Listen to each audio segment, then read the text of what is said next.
conversation with you. Like to me, like family is more than more than blood. Being related. Like okay, like we're related, like we share the same blood, but that doesn't mean we're family. Like I mean, that's different. Like blood means we're related, but that doesn't mean we're family. That's a fact. That's a fact. That's a fact. So how do you like living out in Vegas?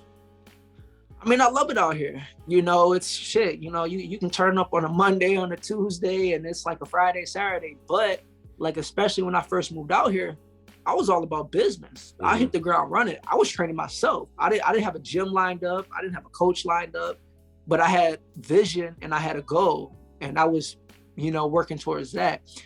So even now, I don't be turned up like that. Like I love to have fun when I can, but like key word is when I can. Like every weekend ain't a party, and I don't care what type of chicks I'm kicking it with or what people trying to get into. I do me. I don't follow the crowd. I don't, I just do me.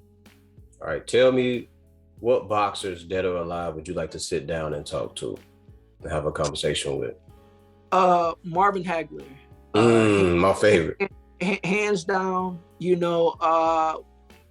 huge fan of his, and I, kind of relate to him in a lot of different ways. He was highly avoided, but he also felt like he didn't get the recognition he deserved, which is why he changed his name to Marvelous Marvin Hagler. He had to put something on it. He had to put some sauce on it. Exactly. Yeah. So hands down, him, hands down, like number by far. Yeah. Yeah. Pernell Whitaker, I think that'd be Prince Nassim. Okay. Shit. Man, those are my top three. Obviously I got a lot more, just being a fan of the sport and everything. But I mean, even Tyson, like, I think he lives in Vegas. I haven't came across Tyson yet. Okay. Yeah, I would love to sit with Marvin Hagler and like pick his brain and talk about boxing and everything, man.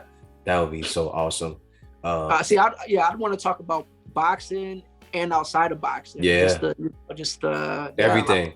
Like how did he know when to turn it off? Like did it take him a while to turn it off, or did he when he stepped out the ring?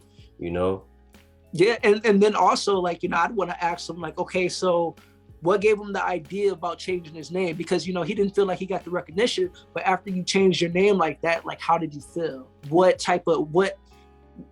extra did that? How much of an extra push did that give you? Because you can't just change your name like that and just fall the fuck off, or get knocked out or whatever. What I'm saying? So that gives you extra motivation. Like, look, they're this is it. I'm saying that because I am that. Exactly. And he lived up to it. Oh yeah. He lived up to it. It wasn't like he said that shit and then he went by destruction and destroy and all that stuff and war and he just said it. Now he lived that. Yeah. And this was when it was like boxing every weekend, but the best of the best fighting the best. Yeah.